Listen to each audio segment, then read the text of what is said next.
dia 31, nós estaremos celebrando mais um ano da Reforma Protestante, e esse nome Reforma é bem apropriado para aquilo que nós estamos comemorando.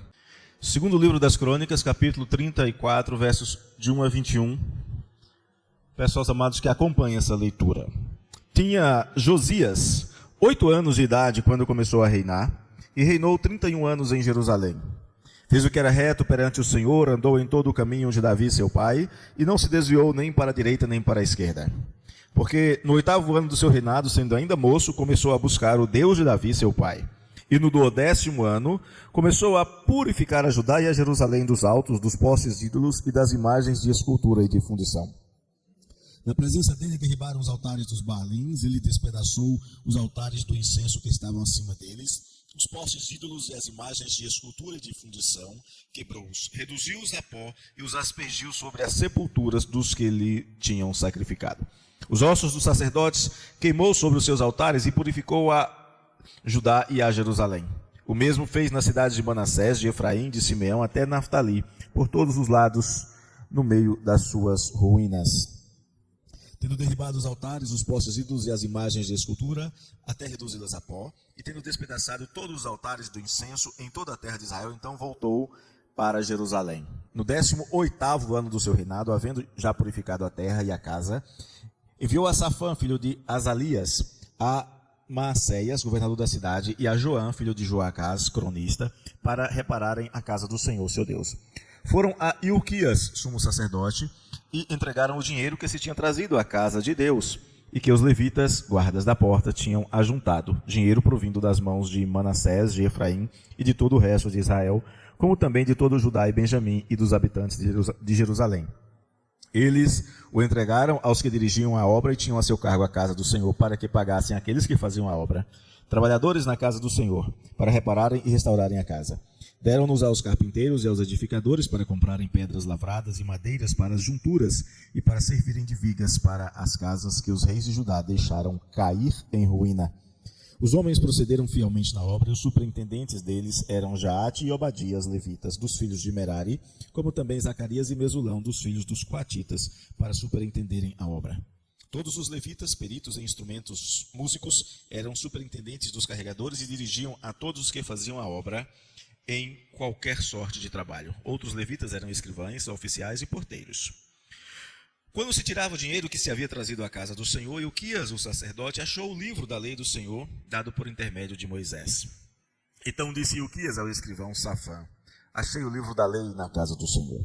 Ilquias entregou o livro a Safã. Então Safã levou o livro ao rei e lhe deu relatório, dizendo: tudo quanto se encomendou a teus servos, eles o fizeram. Contaram o dinheiro que se achou na casa do Senhor e o entregaram nas mãos dos que dirigem a obra e dos que a executam. Relatou mais o escrivão ao rei, dizendo: o sacerdote Ilquias me entregou um livro.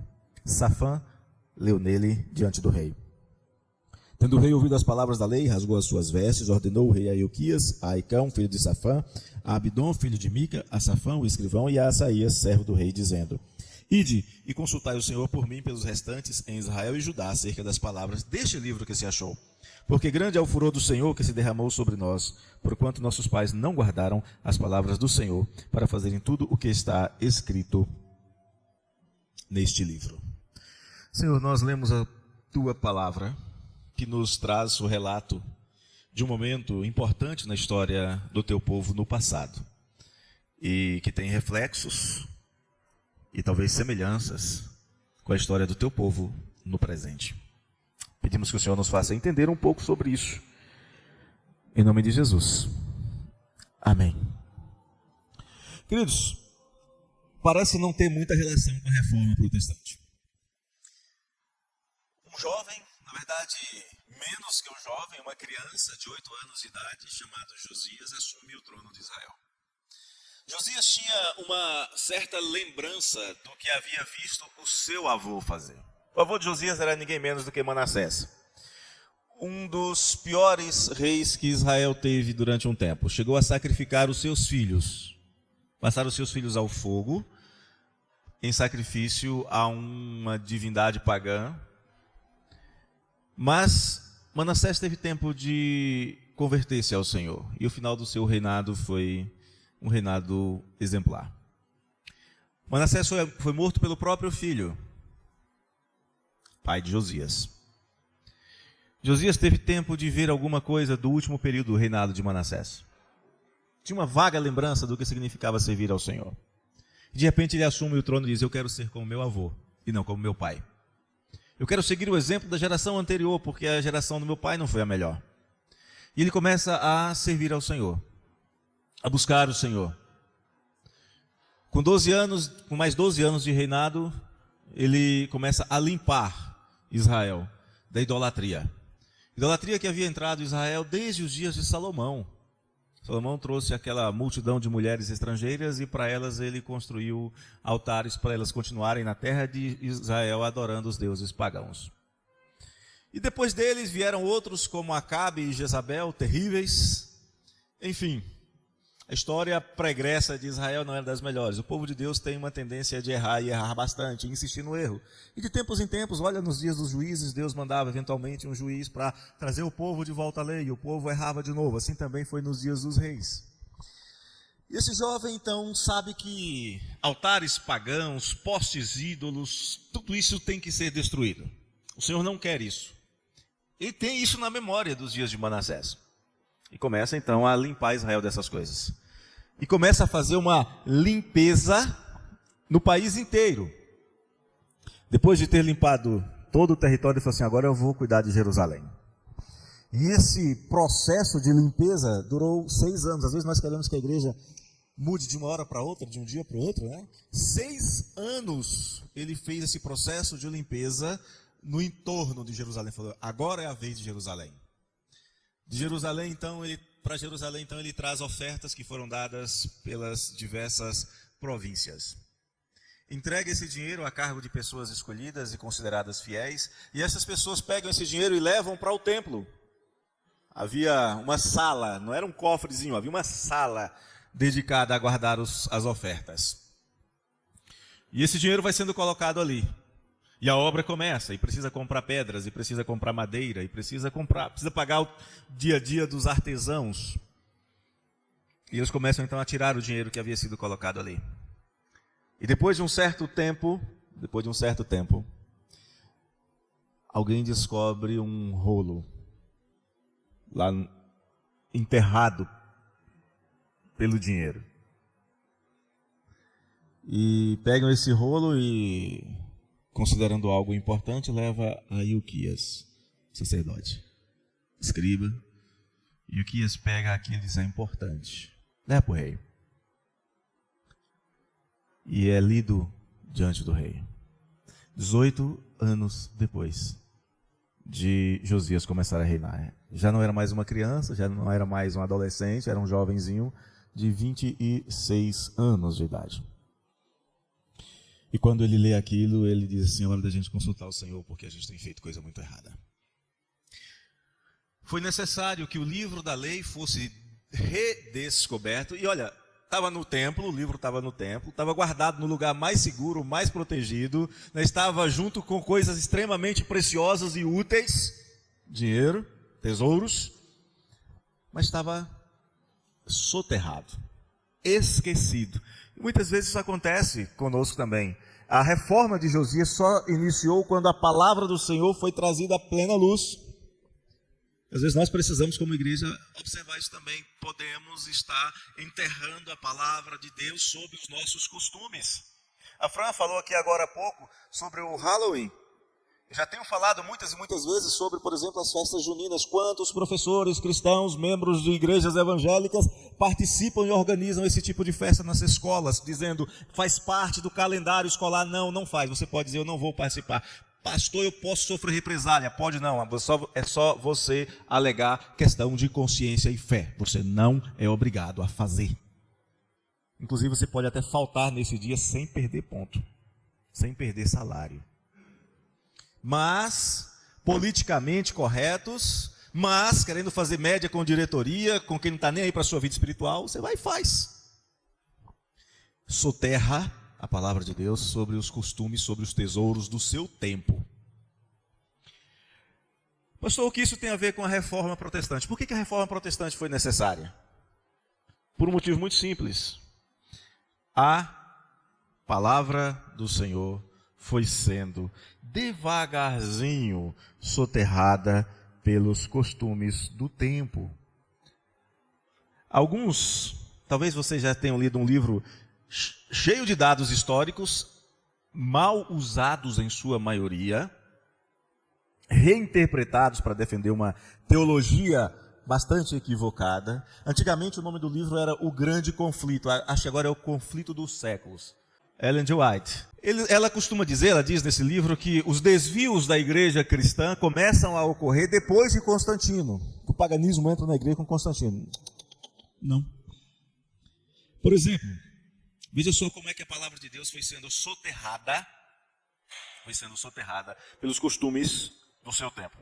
257, Constantino é depois disso. 257, a igreja começa, ainda é a igreja perseguida, a igreja começa a adotar vestimentas sacerdotais.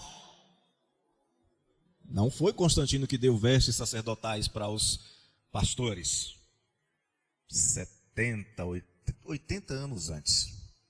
260, o sinal, chamado sinal da cruz, que era basicamente um sinal de identificação dos cristãos perseguidos, chegavam numa cidade, ninguém conhecia ninguém, precisava de ajuda, o cristão se colocava em determinado lugar e fazia o sinal da cruz, que também pode ser interpretado como desenho de um peixe. Alguém via e dizia, aquele é um irmão, chegava para ele e falava metade de um salmo ou metade de um cântico como uma senha, e o cristão respondia com a outra metade do salmo, outra metade do cântico como contrassenha, e se identificava como cristão e recebia apoio quando estava sendo perseguido. Passou a ser visto como um símbolo de proteção contra maus espíritos e contra a alma penada. 260. 300, surgem os primeiros altares dedicados a mártires, nos locais onde eles teriam sido martirizados, e surgem as primeiras relíquias cristãs. Ainda é pré-Constantino. Depois de Constantino, ou durante o período de Constantino, 350, o culto começa a imitar as celebrações gregas e egípcias de mistério. Surge a missa, 350. 370, começa-se a invocação dos santos, ainda não oficialmente, mas começa-se a invocar a bênção dos santos para os cultos. 380, primeira tentativa de colocar imagem nas igrejas, mas que foi rejeitada, ou ao menos repreendida, mas já foi 380. 470, agora sim, por causa de uma rainha uma rainha feminista, que achava que a igreja tinha que ter, como é que chama? Empoderar as mulheres, não é coisa nova, heresia nunca é coisa nova, só se repete e reveste, põe roupa nova, né? 470, primeira invocação oficial a Maria. Logo depois de várias discussões sobre se Maria seria Cristotocos ou Theotokos, se ela seria a mãe de Cristo, o homem, ou a mãe de Deus. A igreja optou pelo título Theotokos, né? Mãe de Deus. 492, a Santa Ceia deixa de servir vinho para os não clérigos, para os que não fossem padres. Somente os padres passavam a tomar o vinho. 500, as imagens são finalmente inseridas na igreja, inicialmente como monumentos históricos. A poeira dos séculos vai enterrando a palavra, é disso que eu estou falando. 538, velas acesas na igreja. Inicialmente eram para iluminar, depois de um tempo passou a simbolizar a presença do Espírito Santo, mas aí começou a se acender velas em honra a Maria, imitando o culto aos antepassados, aos penates, que eram feitos pelos gregos e pelos romanos. 610, surgem os primeiros templos dedicados aos santos. Igreja de Santo não sei quem, igreja de Santo Beltrano, igreja de São Sinfrono, e por aí vai. 700, começa a haver a doutrina da absolvição confessional. Você chega, conta para uma pessoa o pecado que você cometeu e ele repete a frase Ego te absolvum em nome de Patria, Filii et Spiritus Sancti, e você vai para casa. Desde que você não tenha se arrependido, o seu pecado foi perdoado. 754, ordena-se sob pena de anátema, ou seja, de maldição, a invocação de Maria e outros santos. Agora é canônico. 769, exige-se a veneração das imagens. Veja bem, veneração, não é adoração. Embora se você pegar o seu dicionário, veneração, adoração e culto é tudo a mesma coisa. É só pesquisar. Já falei sobre isso aqui recentemente. 787, as imagens agora fazem parte do culto público, inclusive com entradas processionais. Entre 852 e 855 é introduzido na igreja a água benta e a festa da Assunção de Maria. Maria não morreu, Maria foi ascendida aos céus sem passar pela morte. 869, a igreja passa a defender a ideia de que a Bíblia não é a única regra de fé e prática. Agora tem também a tradição, aquilo que era ensinado pelos pais da igreja. 965, primeiro objeto é batizado na igreja, um sino. Na igreja de São João de Latrão, em Roma. Tudo isso é dado histórico. 1001, não há mais a Eucaristia. Santa Ceia definitivamente abolida, em lugar à missa da maneira como nós conhecemos até hoje. 1022, a pena pelo pecado pode ser comutada. O nosso presbítero Henrique sabe bem o que é isso, né? Ela pode ser transformada numa multa. Cometeu um pecado, paga, está liberado. Inclusive, alguns chegaram a pagar previamente antes de cometer o pecado. 1059, a doutrina da transubstanciação, afirmando que o cálice, o vinho se transforma no sangue de Cristo e que a hóstia se transforma no corpo de Cristo. Inclusive, começam a surgir alguns mitos, como por exemplo, de que numa determinada igreja uma hóstia saiu rolando e caiu numa fresta de uma parede. Muito tempo depois, quando foram reformar aquela igreja, encontraram a hóstia e um monte de ratinho ao redor da hóstia adorando. É relato histórico. Não que o evento tenha acontecido, mas faz parte das crenças. 1051 surge o direito canônico. Agora a Bíblia não está mais em pé de igualdade com a tradição. Agora tem 2 contra 1. Tem o direito canônico e a tradição, e a Bíblia é só... Inclusive ela é proibida aos leigos logo depois. Em 1160 o Papa se julga no direito de dizer quem é santo e quem não é, quem está no céu ou não. Em 1217 inicia-se a adoração à hóstia. 1229 é proibido que as pessoas comuns, como nós, pudéssemos ler a Bíblia no Concílio de Tolosa. 1238, o patriarca Gregório excomunga o bispo da igreja de Roma por venda de cargos por usura e outros crimes.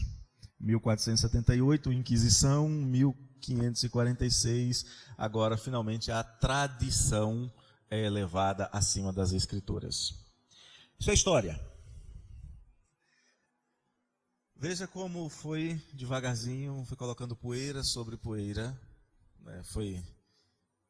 A palavra foi sendo esquecida, até que chega uma hora que fala assim, não, a palavra agora tem menos valor, outras coisas têm mais valor do que a palavra. Os cânones, o direito canônico, a tradição, tudo isso tem mais valor que a palavra. É nesse contexto que surgem pré-reformadores e reformadores. Entre os pré-reformadores, eu queria destacar aqui um indivíduo chamado John Wycliffe. Ele e os irmãos Lollardos. Wycliffe era um homem extremamente inteligente, era considerado o homem mais inteligente da Inglaterra do seu tempo. E ele percebeu que havia 2 problemas graves na Inglaterra. Primeiro, o povo não conhecia as Escrituras. A Bíblia estava em latim, numa tradução chamada Vulgata. Não tinha Bíblia em nenhuma outra língua, além do grego e hebraico circulando na Europa. Não havia a Bíblia em língua que o povo falasse normalmente. Então ele resolveu fazer uma tradução da Bíblia para a língua inglesa. Inclusive é considerado um dos pais da língua inglesa moderna. E a igreja, então, e um outro problema é que ele achava que estava errado, era que a igreja em Roma recebesse parte das rendas dos ingleses. Os ingleses trabalhavam e mandavam dinheiro para Roma, um estipêndio a título de dízimos eclesiásticos. E ele achava que essas duas coisas não estavam certas, sem falar na interferência política da Igreja de Roma em terras inglesas. Ele fala que tudo isso está errado. E começa a lutar politicamente contra essas coisas, mas isso não fez muito efeito. Mas quando e Roma também não se importava muito com ele, lutava contra ele, mandou que ele fosse expulso da universidade onde ele era um dos mestres, onde ele era o principal dos mestres, né, e os ingleses preferiram não obedecer, mas quando ele traduziu a Bíblia para a língua inglesa, literalmente as forças do inferno se levantaram contra ele, começou a perseguição, não conseguiram matá-lo, apenas alguns anos depois que ele estava morto, né, conseguiram desenterrar os ossos dele e queimá-lo como herege. Mas enquanto ele não traduziu a Bíblia, ele foi levando uma vida relativamente tranquila. Mas quando falou, vou colocar a palavra de Deus para que o povo leia por si mesmo, ou seja, vou tirar a palavra de lá debaixo do entulho, debaixo dos tesouros dos homens, e vou colocá-la à clara luz. Aí ele teve problema. Um dos seus seguidores, Jan Hus, seria queimado na fogueira com uma Bíblia amarrada ao peito, cantando uma canção que de vez em quando eu ouço por aí, Kyrie eleison, Senhor, tende piedade de nós. No meio dessa confusão toda, e pipocava-se aqui e ali algumas pessoas com pensamentos relativamente parecidos, como Savonarola também, como Jerônimo de Praga, um rapazinho é mandado estudar direito, sai lá da Alemanha para estudar direito. No meio do caminho, ele e um amigo, vem uma tempestade, um raio cai, mata o seu amigo e ele faz um voto ao Senhor, dizendo, Senhor, se o Senhor me livrar dessa aqui, eu vou te servir, eu vou para um mosteiro. O nome desse homem é Martius Lutero. Ele vai para um mosteiro e era um jovem muito dedicado, muito estudioso e ao mesmo tempo muito preocupado com a sua salvação, com a salvação da sua alma. Mas tinha dificuldades de ter paz, porque ele olhava para Deus, olhava para o ensino da igreja e via Deus muito parecido com os Zeus dos romanos, dos gregos, ou Júpiter dos romanos. Sabe, aquele barbudão sentado num trono com um raio na mão, pronto para jogar na cabeça de quem fizesse alguma coisa errada? Ele via Deus dessa maneira, um Deus vingativo. E um dia um dos seus superiores no mosteiro entrega para ele uma chave de uma cela onde ele poderia estudar toda a escritura, e ele gasta horas e horas estudando as escrituras, e ele se torna um doutor da igreja, e ao dar aula de Romanos, ao ensinar que o justo viverá pela fé, ele entende. Antes disso ele foi a Roma, foi como prelado, foi enviado a Roma como embaixador, e ficou assustado com o que ele viu em Roma. Quem assistiu aquele filme Lutero, quem não assistiu assista, muito bom, foi feito com o máximo de dados históricos possíveis. Claro que tem uma coisa ou outra ali meio fantasiosa, a história daquela mulher que era deficiente, ela foi meio enfeitadinha e tal, mas a história em si, pelo que eu conheço, pelo que eu já estudei de história, e eu gosto muito de história, a história é fidedigna. Ele vai a Roma e Roma parecia mais uma pocilga, um prostíbulo do que uma cidade santa. E era daquela maneira mesmo. Os papas da época eram verdadeiros guerreiros, eram governantes seculares, e a coisa lá era muito, mas muito complicada. Só estudando bastante a história da igreja do período de 1300 a 1600, para a gente ter uma ideia do caos.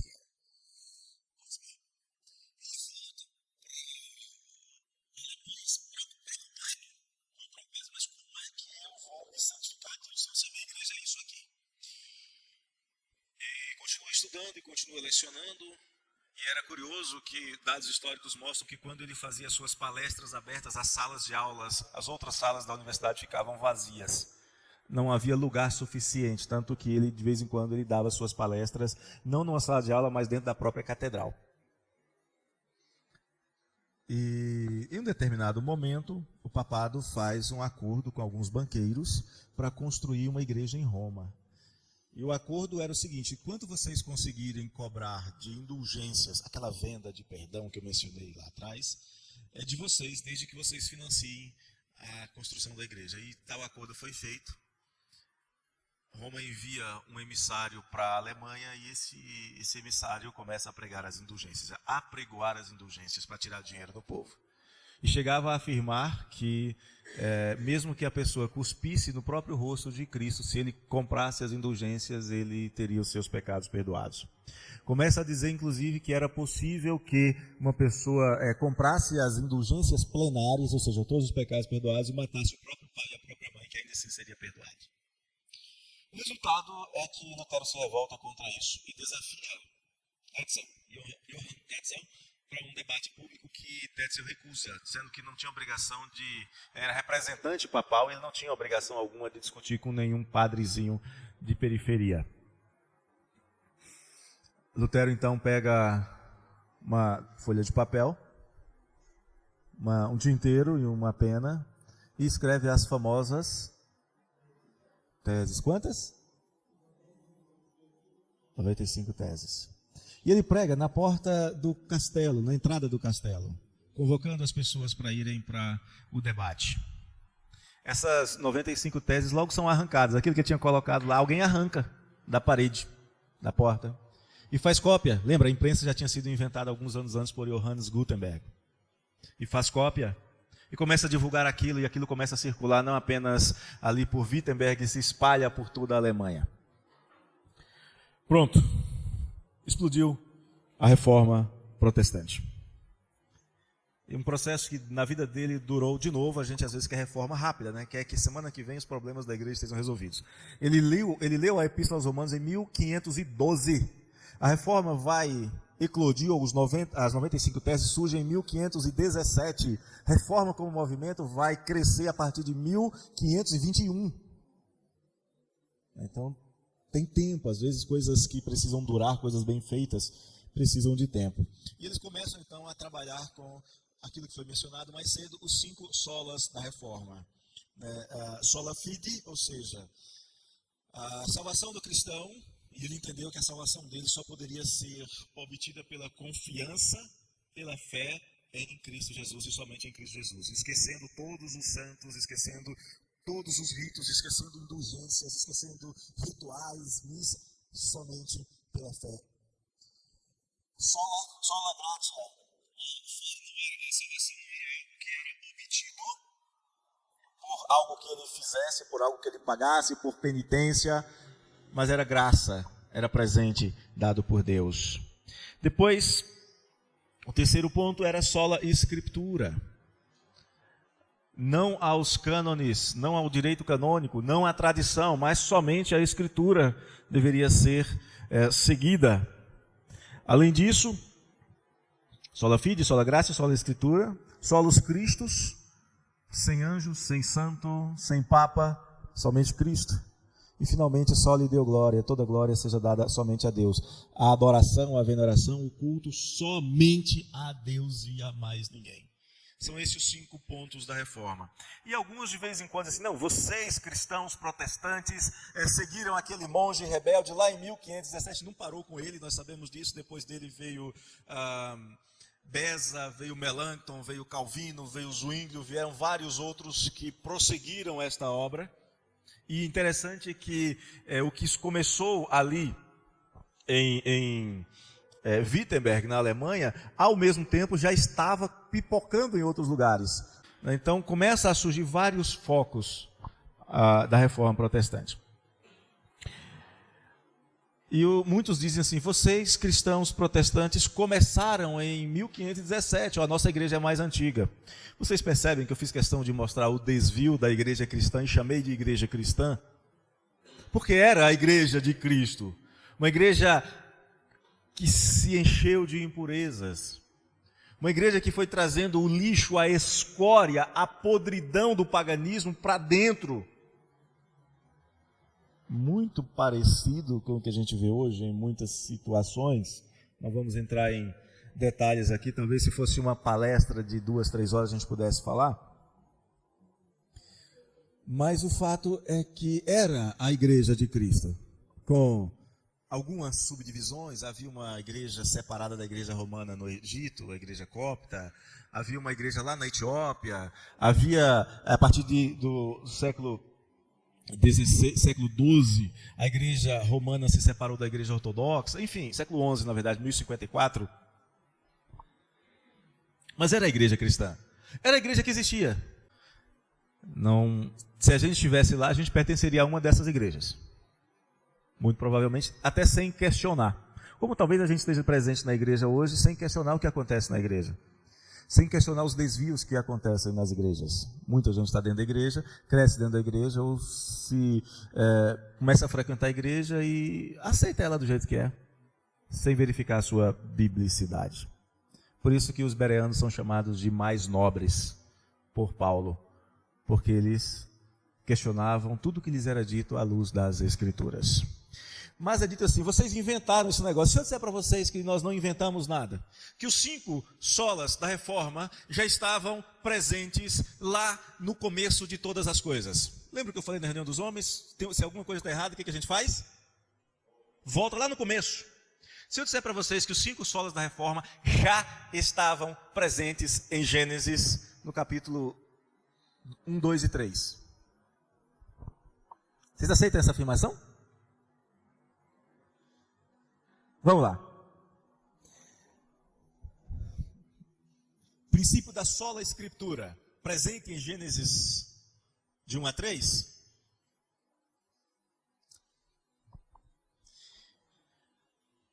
Por que o pecado entrou no mundo? Porque a nossa mãe Eva cometeu o erro de dar ouvidos a outra voz que não a voz de Deus. A escritura é o que, gente? Pessoal do Catecúmenos aí, eu ensinei que a escritura, entre outras coisas, são os oráculos de Deus. São as falas de Deus. É a palavra, chamamos de palavra de Deus. Qual foi o problema de Eva? Por que nós estamos sofrendo aqui nessa bagunça de hoje? Porque Eva abandonou o princípio de ouvir somente a voz de Deus. Só a escritura não é nada novo. Está lá em Gênesis. Deus falou assim, olha, vocês vão fazer isso, isso e isso, são os mandatos. Vocês vão crescer, multiplicar, encher a terra, dominar, sujeitar, cuidar e não comer do fruto da árvore do conhecimento do bem e do mal. Correto? Esta é a palavra de Deus, essa é a revelação da vontade de Deus. Assim como esta é a palavra revelada de Deus e registrada para o nosso conhecimento, estudo e obediência, nossa única regra de fé e prática. O que Eva fez? Esqueceu só a escritura. Esqueceu de obedecer a palavra de Deus. Ah, pastor, mas não estava escrito, estou falando de princípio. Estou falando de princípio. O princípio era, ouça somente a voz de Deus. É o que é o princípio para nós hoje. Ouça somente a voz de Deus. Lá em Gênesis, Eva não ouviu. Resolveu ouvir outras vozes. E o resultado é que você adoece. É que você envelhece. É que você se desentende com pessoas que você ama e quer o bem. Você olha para aquela pessoa e quer todo o bem do mundo para ela. Mas o bem que você quer fazer, você não faz. Você não quer que ela sofra, mas o mal que você não quer fazer, você faz. Porque Eva desobedeceu, Adão também, obviamente, mas porque eles desobedeceram o princípio de sola escritura. Princípio 2, sola fide. Mesmo após ter cometido o erro de desobedecer a Escritura, a palavra de Deus, a vontade de Deus, insistiram em fazer o que não era certo, ou não fizeram o que deveriam fazer, confessar o seu erro e pedir perdão. Ainda havia tempo para buscar o Senhor e obedecer ao segundo princípio, somente a fé. Gênesis 3, verso 15, o proto-evangelho. Adão e Eva creram na promessa de Deus? Eles foram crentes depois do pecado? Se você olhar quando nasce Caim, qual foi a promessa de Deus a Eva? Que da semente da mulher nasceria um varão que esmagaria a cabeça da serpente. Quando nasce Caim, a expressão dela é: alcancei do Senhor um varão. É esse o cara que vai esmagar a cabeça da serpente. Vamos voltar para o paraíso. Tudo vai voltar como era antes. Vamos voltar a viver de boas com Deus. Eles acreditaram. Pastor, o senhor pode garantir isso biblicamente? Posso. Porque eles continuaram. E no tempo dos seus netos, eles ensinaram a Caim e Abel a cultuar. Eles ofereceram sacrifícios. E no tempo de um neto, Enos, eles começam a invocar o nome do Senhor oculto. Onde é que Enos aprendeu a invocar o nome do Senhor? Com quem? Com Adão e com Eva, que ainda estavam vivos, só foram morrer 950 anos depois. Eles creram. Eles esperavam a redenção. Tiveram que passar a viver pela fé. Somente pela fé. O que eles fizeram para merecer isso? Qual a obrigação de Deus de fazer tal promessa de um redentor e de enviar um redentor? Nenhuma. Era uma promessa que havia sido feita pela graça. Deus havia colocado Adão e Eva no jardim, deu a eles todo tipo de mantimento, todas as suas necessidades estavam supridas, não tinha problema com os animais, não tinha problema com a criação, Deus deu pleno governo a eles sobre tudo. Deus deu um aviso claro e específico para que eles não morressem, mas eles fizeram o que não deveriam fazer. Eles se tornaram transgressores. Eles mereciam o cumprimento da sentença de morte, de Romanos 6, 23, o salário do pecado é a morte. Mas se que eles fizessem absolutamente nada, nem pedir, eles pediram. Lembra o que acontece no Éden? O Senhor vem, Adão se esconde. Adão, onde é que você está? Não, Senhor, eu vi que o Senhor estava vindo aí, eu me escondi, porque eu estava nu. Quem falou que você estava nu? Quem te deu a conhecer tal coisa? Que negócio, você desobedeceu? Aí Deus chega para Adão e fala, ei, você desobedeceu? Ah, Senhor, a culpa é da mulher. Chega para a mulher diz, ah, Senhor, a culpa é da serpente que o Senhor criou. Aí Deus diz, tudo bem. Adão, você é pó, você, do suor do teu rosto, você vai se alimentar a partir de agora e depois você vai tornar o pó. Mulher, você vai ter que sujeitar a sua vontade à vontade do marido, vou multiplicar as tuas dores de parto, serpente, você vai ter que rastejar sobre a terra. Mas a gente não vê Adão ou Eva falando assim, Senhor, dá um jeitinho, por favor. Graciosamente, sem nenhum pedido, Deus fala assim, mas eu vou mandar o Redentor. Eu vou dar o Redentor. Isso é graça. Isso é graça. E quem é esse Redentor? Há algum outro prometido? Há algum outro mecanismo que é dado para Adão e a Eva de redenção, senão Cristo? Somente Cristo. E observe que o Senhor fala o descendente. Mais tarde, quando chama Abraão, fala assim, o descendente. Paulo escrevendo aos Romanos vai falar do descendente. Uma pessoa específica. Se eu falar, por favor, me traga uma Bíblia a qualquer um de vocês, o que pode acontecer? Eu vou ter Bíblia de capa branca, de capa rosa, com zíper, sem zíper, na linguagem de hoje, revista atualizada, corrigida. Eu vou ter todo tipo. Mas se eu falar assim, traga para mim a minha Bíblia, quantas Bíblias poderão ser entregues? A minha. Quando o Senhor fala o Redentor, ele está se referindo a uma pessoa específica. E há somente uma pessoa específica. A Cristo. Isso é lá, o Éden ainda. E finalmente, só lhe deu glória. O que Eva queria quando comeu do fruto da árvore do conhecimento? O que a serpente queria? O que Satanás queria? O desejo da serpente é expresso na conversa dele com o último Adão. Lembra que a serpente, que Satanás chega para Jesus e fala assim, olha, vê aqui o que foi que Deus deu ao homem no jardim? Domínio sobre toda a terra. E o que acontece? O homem perde isso. Muito tempo depois, Satanás chega para Jesus e fala assim, olha, está aqui a glória dos reinos do mundo. O homem perdeu. Eu dou. Eu só quero que você me adore. Satanás queria adoração, queria obediência. E o que Eva queria?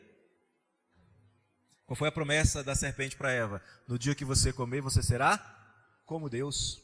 Queria glória também. Comeu e morreu. Jesus vira para a serpente e diz, para o diabo e diz, somente ao Senhor adorarás e somente a Ele darás culto. Arreda Satanás. Vaza daqui. Todos os 5 princípios que foram redescobertos, por isso o nome reforma, é um conserto. Não está sendo criada uma nova igreja em 1517. Nós não somos uma neo-igreja. Foi uma reforma. Foi um retorno aos princípios do Evangelho. Foi um retorno ao princípio de todas as coisas. Nós encontramos os princípios, embora ainda não plenamente revelados. Nós, quando estudamos a teologia, a gente trabalha com o princípio de revelação progressiva. Acontece isso em todas as áreas da nossa vida. Quando você vai fazer um curso, quando você entra na escola, ninguém chega para uma criança de 3 anos e manda ele fazer. Vocês vão achar que eu tenho implicância com isso, mas tudo bem. Ninguém manda ele fazer lá, responder explicar a fórmula de Bhaskara. Ninguém manda. Primeiro vai ensinar que 1, 2, 3, 4, 5, 6, 7, 8, 9, 10. Depois vai ensinar 1 mais 1, 1 mais 2, 1 mais 3. Depois 2 mais 2, 2 mais 3. Até que possa chegar nos teoremas de Pitágoras, fórmula de Bhaskara e etc. É progressivo. E o Senhor fez isso conosco. Foi revelando a sua vontade progressivamente. Mas Ele não revela coisa nova. Ele amplia. Ele tira o véu dos nossos olhos. Ele limpa. Ele melhora o nosso foco. Vamos aproveitar aqui um acidente do dia. Ele melhora o nosso foco. Ele vai descortinando as coisas. Todos os 5 princípios da Reforma Protestante sempre estiveram presentes na história da igreja. Eles foram só redescobertos. E eu acredito que muitas igrejas hoje estão de novo lançando entulhos. Tem a palavra? Tem. Alguns usam a palavra? Usam. Mas com os óculos, como fez a igreja romana, com os óculos da sua tradição, com os óculos das suas preferências pessoais, a visão pessoal de um determinado pastor, de um determinado ministério. Os princípios estão presentes aqui. Nós devemos tomar muito cuidado para que a nossa tradição presbiteriana tenha tradição. Para que a nossa tradição não impeça-nos de ver a genuína palavra de Deus, a revelação clara e precisa da palavra de Deus. Muitas vezes nós queremos interpretar as Escrituras. Vou dar um exemplo de interpretação das Escrituras com os óculos da tradição. O nosso inário. Alguns anos atrás, a gente andava com um livretinho. Não é isso, presbítero Jorge? Ainda tem uns 3 lá em casa ainda. Não sou tão velho assim, mas ainda peguei esse período. E de um tempo para cá a igreja pegou e resolveu juntar a Bíblia. E um dia eu estava dando aula de escola dominical lá em Pacajá, na Transamazônica, já faz um tempinho. Os cabelos ainda eram todos castanhos escuros, a barba também, tinha nada de fio branco. E eu estava dando uma aula falando sobre a doutrina da eleição e um diácono se levanta e diz: pastor, mas está aqui, ó, no nosso hino diz assim, assim, assim. O que eu tive que falar para ele, meu irmão? Os nossos hinos contêm erros. Tem erro. Eu não sei se já foi corrigido. Na época o revisor disse que corrigiria. Tem um hino que a gente canta assim: Jesus, eu sei que na força do mal. Jesus. Cristo amado, sei que na força do mal. Cristo amado na força do mal. Uau! Eu conversei com Charles Mello, que era o revisor na época, e falei: Charles, troca esse N por um D aqui.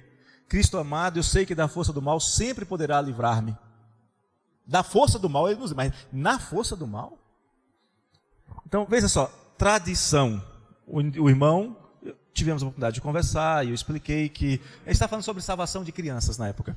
Eu expliquei para ele que os nossos hinos são humanos, são composições humanas. Não são inspirados, não são revelação de Deus. Ficamos com as Escrituras. O pastor fulano de tal, 30 anos atrás, ensinou assim. Pastores podem errar e erram, concílios erram.